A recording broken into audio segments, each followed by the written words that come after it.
ಕೇರಳ ಕರ್ನಾಟಕ ಗಡಿ ಪ್ರದೇಶವಾದ Kunjathur piece creative ಆಂಗ್ಲ ಮಾಧ್ಯಮ ಶಾಲೆಯಲ್ಲಿ ಭಾರತ ಸ್ವಾತಂತ್ರ್ಯದ ಅಮೃತ ಮಹೋತ್ಸವವನ್ನು ಬಹಳ ವಿಜೃಂಭಣೆಯಿಂದ ಆಚರಿಸಲಾಯಿತು.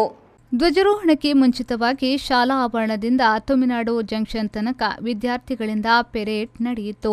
ಬಳಿಕ ಶಾಲಾ ಆವರಣದಲ್ಲಿ ನಡೆದ ಸಮಾರಂಭದಲ್ಲಿ ಶಾಲಾ ಚೇರ್ಮನ್ ಅಬ್ದುಲ್ ರೆಹಮಾನ್ ಅರಿಮಾಲಾ ಅವರು ಧ್ವಜಾರೋಹಣೆಗೈದು ವಿದ್ಯಾರ್ಥಿಗಳಿಂದ ವಂದನೆ ಸ್ವೀಕರಿಸಿದರು.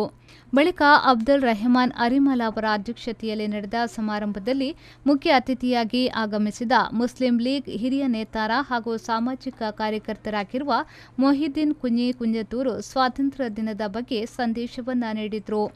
ಸ್ವಾತಂತ್ರ್ಯವು ನಮಗೆ ಯಾರಾದರೂ ಉಚಿತವಾಗಿ ಅಥವಾ ಕೊಡುಗೆಯಾಗಿ ನೀಡಿದ್ದಲ್ಲ.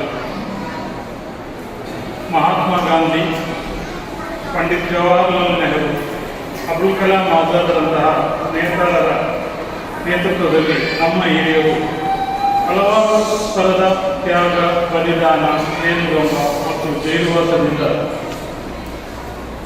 ಹೋರಾಟದ ಮೂಲಕ ಪಡೆದುಕೊಂಡದ್ದಾಗಿದೆ. ಮಹಾತ್ಮ ಗಾಂಧಿಯವರು ಹೇಳಿದರು, ಸ್ವಾತಂತ್ರ್ಯವೆಂದರೆ ನಮ್ಮ ಸಮಾಜದ ಕಟ್ಟ ಕಡೆಯ ವ್ಯಕ್ತಿಗೂ ನ್ಯಾಯ ಸಿಗುವುದೇ ನಿಜವಾದ ಸ್ವಾತಂತ್ರ್ಯವೆಂದು. ಅದು ಇಲ್ಲಿ ಯಾഥാರ್ಥಗೊಂಡಿದೆಯೋ ಇಲ್ಲವೋ ಎಂಬುದು ನಾವೆಲ್ಲರೂ ಇನ್ನೊಮ್ಮೆ ಆಲೋಚಿಸಬೇಕಾದ ವಿಷಯ. ಹಾಗಿದ್ದರೂ ನಮ್ಮ ರಾಷ್ಟ್ರವು ವೈಜ್ಞಾನಿಕ ರಂಗದಲ್ಲಿ, ಕೈಗಾರಿಕಾ ರಂಗದಲ್ಲಿ, ವಿದ್ಯಾಭ್ಯಾಸ ರಂಗದಲ್ಲಿ ಮತ್ತು ಮೂಲಸೌಕರ್ಯಗಳ ಅಭಿವೃದ್ಧಿ ರಂಗದಲ್ಲಿ ಅತ್ಯಂತ ಹೆಚ್ಚು ಅಭಿವೃದ್ಧಿಯನ್ನು ಕಂಡಿದೆ. ನಾವು ಜಗತ್ತಿನ ಇತರ ಯಾವುದೇ ರಾಷ್ಟ್ರಕ್ಕಿಂತ ಒಂದು ಜಾತ್ಯತೀತ ಸಂವಿಧಾನವನ್ನು ಒಳಗೊಂಡು ಅತ್ಯಂತ ದೊಡ್ಡ ಪ್ರಜಾಸತ್ತಾತ್ಮಕ ರಾಷ್ಟ್ರವಾಗಿ ಜಗತ್ತಿನ ಯಾವುದೇ ರಾಷ್ಟ್ರದ ಜನತೆಗಿಂತ ಹೆಚ್ಚು ಸ್ವಾತಂತ್ರ್ಯವನ್ನು ಅನುಭವಿಸಿದ್ದೇವೆ. ಶಾಲಾ ಅಧ್ಯಾಪಕರುಗಳಾದ ಪರ್ವೀನ್, ಜುನೇದಾ ಹಾಗೂ ಸಲ್ಮಾನ್ ಮೊದಲಾದವರು ಕಾರ್ಯಕ್ರಮದ ನೇತೃತ್ವವನ್ನ ನೀಡಿದ್ರು.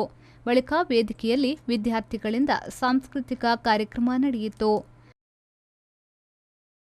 ರೆಹಮಾನ್ ಉದ್ಯಾವರ, ವಿ4 ನ್ಯೂಸ್, ಮಂಜೇಶ್ವರ.